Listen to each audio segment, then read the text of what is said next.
Welcome to Minutes That Matter. In this video, we'll be learning about post-installation configuration steps. In the previous video, we have learned how to install Windows Server 2016, also how to rename the computer, install VM tools, and also how to take snapshot of the virtual machine after the installation is complete. You can always go back to the snapshot and start configuring the server once again. You can also change the settings before you power on the virtual machine. Now let's proceed with the power on of the virtual machine. You can provide Ctrl-Alt-Del onto the virtual machine by typing Ctrl-Alt-Insert on your keyboard.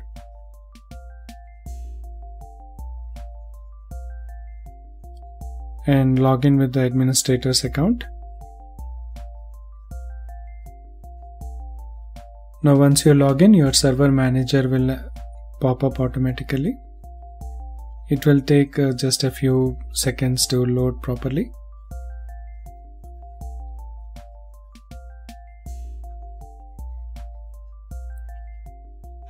Now if you accidentally close the server manager and you want server manager to be accessed once again, you can always go to Start and select Server Manager. In fact, you can choose to pin it to Start, which is already there, so you can choose to pin it to the taskbar. Now let's get some desktop icons as well. So you can right click on the screen and then select Personalize. Here click on Desktop Icons under Themes and select the icons you want to see on the desktop. Now we know that we previously installed operating system on our 100 GB disk. So we have only C drive and D drive. D drive is our DVD drive. Now going back to the server manager, we'll explore some of the options related to it. We can see dashboard, we can see local server, we can see all servers, and also file and storage service, which automatically gets installed with the operating system. Now welcome to the server manager. You can see the very first thing is configuring the local server, and you can see step by step. So in configuring the local server, we previously changed the name of the computer. It's right now workgroup machine.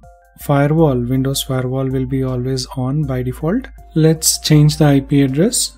Select Ethernet 0. IPv4 is assigned using DHCP. So we'll change that. We'll select Ethernet 0 and right click on it. Disable IPv6, enable IPv4. Go to the properties. Select a static IP and subnet mask.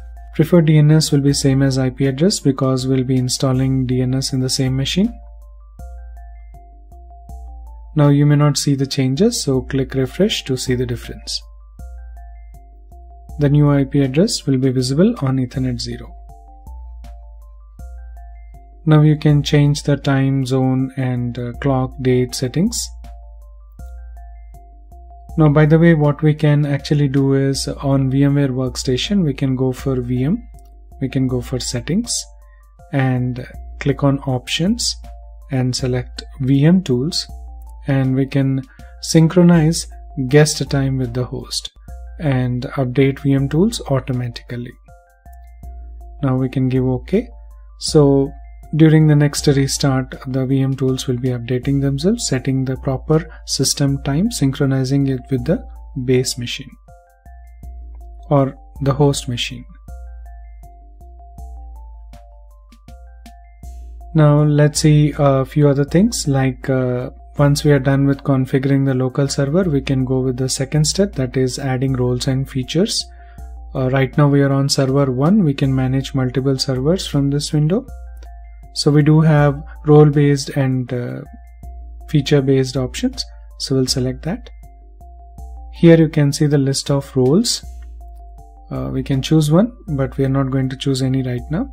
And this is the list of features. You can see some of the features are pre-installed and we'll be seeing these topics in near future. Now, one of the most interesting feature what we'll be seeing frequently is remote server administration tool, which is a very useful snap-in, which includes all the command line tools required for remotely and locally managing your applications.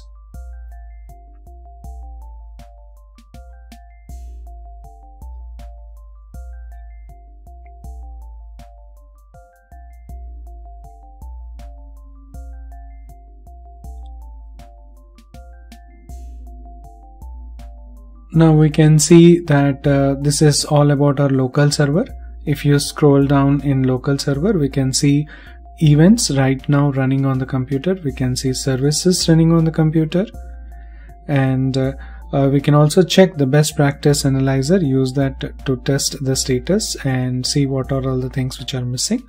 We can check the live performance of the computer. We can also see the present or total rules and features which are installed. You can see that there are a few features which are pre-installed, as I said before, and one of the roles, that is a file and storage service, which is also pre-installed with the operating system. Now this is a little bit about the server manager. We'll be seeing a lot more about this Windows servers and how to manage it in next videos. Thank you for watching.